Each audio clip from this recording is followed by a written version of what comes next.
Hi అండి, welcome back to my channel Maruti educational world. అందరికీ నమస్కారం అండి. ఈ రోజు నేను ఇంగ్లీష్ లోని సెంటెన్స్ ఎలాగా ఫామ్ చేయాలి, ఏంటి వస్తాయి, సెంటెన్స్ ఫామ్ చేయాలంటే ఏం ఉండాలి, అలాగే తెలుగు మీనింగ్ కూడా చెప్తాను. కొన్ని ఎగ్జాంపుల్స్ చెప్పి వాటి తెలుగు మీనింగ్ చెప్తాను. ఇది ఇంగ్లీష్ ఎవరైతే నేర్చుకోవాలని అనుకుంటున్నారో వాళ్ళందరికీ ఈ వీడియో అన్నది ఉపయోగకరంగా ఉంటుంది. అయితే నేను ఇంగ్లీష్ సబ్జెక్ట్ కి సంబంధించిన క్లాసులన్నీ ప్లేలిస్ట్ లో పెట్టానండి. ఇంగ్లీష్ పేరుతోనే పెట్టాను. దాన్ని కానీ మీరు ప్రెస్ చేస్తే ఫస్ట్ నుంచి ఇప్పటి వరకు నేను చెప్పిన ఇంగ్లీష్ క్లాసులన్నీ మీకు అందులో కనబడతాయి. అప్పుడు మీకు ఈ క్లాస్ అన్నది బాగా అర్థమవుతుంది. అయితే ఇప్పుడు క్లాస్ లోకి వెళ్ళిపోదాము. టాపిక్ లోకి సెంటెన్సెస్. అసలు సెంటెన్సెస్ ఎలాగా ఫామ్ చేయాలి, అసలు సెంటెన్స్ ఎలా ఫామ్ చేస్తాము, ఏం ఉండాలంటే సెంటెన్స్ ఫామ్ చేయాలంటే సబ్జెక్టు, వెర్బ్, ఆబ్జెక్ట్ ఉండాలి. అయితే చూడండి, మారుతి సబ్జెక్ట్ అవుతుంది. వెర్బ్ అన్నది ఏంటి? క్రియ. మీకు ముందు క్లాస్ లోనే చెప్పాము. మారుతి లెన్స్ రంగోలీ అంటే ఏంటి? మారుతి ముగ్గులు నేర్చుకుంటుంది. ఓకేనా? ఎగ్జాంపుల్ మీకు చెప్తున్నాను సెంటెన్స్ ఎలా ఫామ్ చేయాలి. అలాగే ఇక్కడ ఇచ్చినవి తెలుగులో కూడా మీకు టీఎం అంటే తెలుగు మీనింగ్ అని కనబడుతున్నదా? తర్వాత హీ మేక్స్ టేబుల్స్ అంటే అతడు బల్లలు తయారు చేస్తాడు. చూడండి, తయారు అనే రాశాను, చేస్తాడని రాయలేదు. అంటే మీకు కనబడదు కూడాను అని తయారు చేస్తాడు. ఎలాగ నేను చెప్తూ ఉంటాను కదా, మీకు అర్థమవుతుంది అని నేను రాయలేదన్నమాట. He makes tables. టేబుల్స్ అంటే ఏంటి అనుకున్నారు? ఎక్కాలనుకున్నారా ఏమి? టేబుల్స్ అంటే బల్లలు.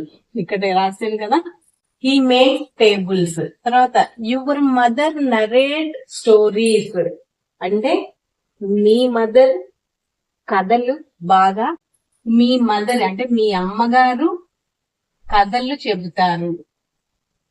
స్టోరీస్ అంటే కథలు, నరేట్ అంటే చెబుతారు. చూడండి, వెంకటేష్ క్వశ్చన్స్ పీపుల్. పీపుల్ అన్నది ఆబ్జెక్ట్ అవుతుంది, వెర్బ్ క్వశ్చన్స్ అవుతుంది, వెంకటేష్ అన్నమాట సబ్జెక్ట్ అవుతాడు. అంటే తెలుగు మీనింగ్ ఏంటి అంటే వెంకటేష్ జనాలను ప్రశ్నిస్తాడు. ఆన్సర్ అదే తెలుగు మీనింగ్ వచ్చి. తెలుగు మీనింగ్ కూడా ఎందుకంటే చెప్తున్నాను మీకు ఈజీగా అర్థమవుతుంది అని. వెంకటేష్ జనాలను ప్రశ్నిస్తాడు. చూడండి ఇంకోటి example, my brother and sister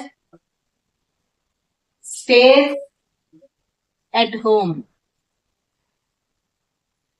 అంటే మై బ్రదరు మై సిస్టర్ ఇంట్లో ఉంటారు. అంటే మా అన్నయ్య లేదా అక్క, మా తమ్ముడు లేదా చెల్లి ఇంట్లో నివసిస్తారు. హోమ్ అంటే ఇల్లు కదా, నివసిస్తారు. తర్వాత రవి వర్క్స్ హార్డ్. హార్డ్ అంటే కష్టం, వర్క్స్ అంటే పని. అంటే రవి కష్టపడి పని చేస్తాడు.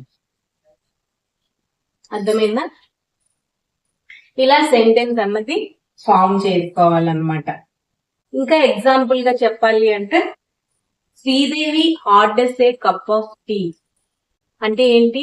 శ్రీదేవి ఒక కప్పు టీ ఆర్డర్ ఇచ్చింది హోటల్కి వెళ్ళి, లేదా మరి తను టీ షాప్ దగ్గరికి వెళ్ళాడు, ఆర్డర్ ఇచ్చింది. అది తెలుగులో అర్థం అన్నమాట. ఇలాగా సెంటెన్స్ అన్నది ఫామ్ చేయాలన్నమాట. నెక్స్ట్ క్లాస్ లోని డస్ గురించి చెప్తాను. ఈ రోజు అంటే సెంటెన్స్ ఎలా ఫామ్ చేయాలన్నది చెప్పాను. నెక్స్ట్ క్లాస్ లో DOES డస్ గురించి చెప్తాను. ఈ వీడియో కనుక నచ్చితే ప్లీజ్ లైక్ చేయండి, మా ఛానల్ సబ్స్క్రైబ్ చేసుకోండి. Okay, thank you.